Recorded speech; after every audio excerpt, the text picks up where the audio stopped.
कभी सोचा नहीं था कि मैं इस पवित्र भूमि की ओर कदम बढ़ाऊंगी, कि संगम की लहरें मुझे बुलाएंगी। लेकिन नियति के पास अपने ही संकल्प होते हैं।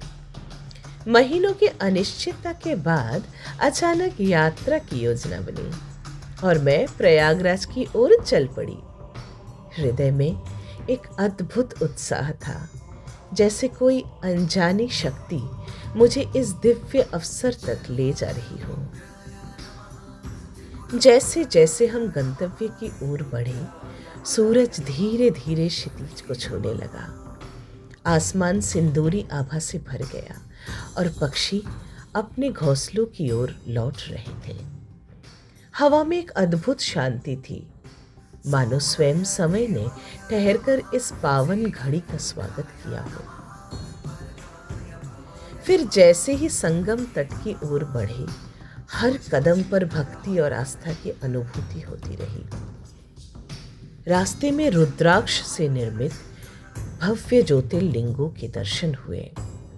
उन पर चढ़े पुष्प, जलते दीप और भक्तों की श्रद्धा ने माहौल को अत्यंत आध्यात्मिक बना दिया। ऐसा लगा मानो शिव स्वयं वहां विराजमान हो, अपनी कृपा से हर भक्त को निहार रहे हो।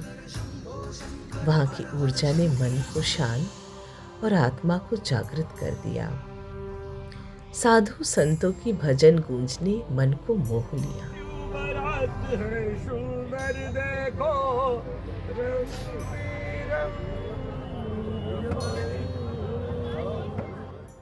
जैसे ही संगम तट पहुंचे, गंगा, यमुना और सरस्वती के मिलन स्थल पर खड़े होकर मैंने उस दिव्यता को महसूस किया जिसे शब्दों में समेटना कठिन है।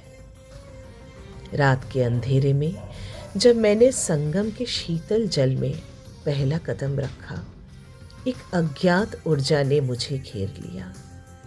ठंडक केवल जल में नहीं, हृदय में भी उतर रही थी। एक शुद्धि, एक नवजीवन का अनुभव। रात गहराती गई, लेकिन मेरा मन इस अनुभव को छोड़ने को तैयार नहीं था। वहां की दिव्यता, श्रद्धा और अनंत आस्था को आत्मसात कर मैं जब लौटने लगी तो मन कृतज्ञता से भर गया। महाकुंभ, जो 144 वर्ष में एक बार आती है, मुझे अपने गोद में स्थान दिया। इस अद्भुत अनुभव के लिए मैं ब्रह्मांड की ऋणी हूँ।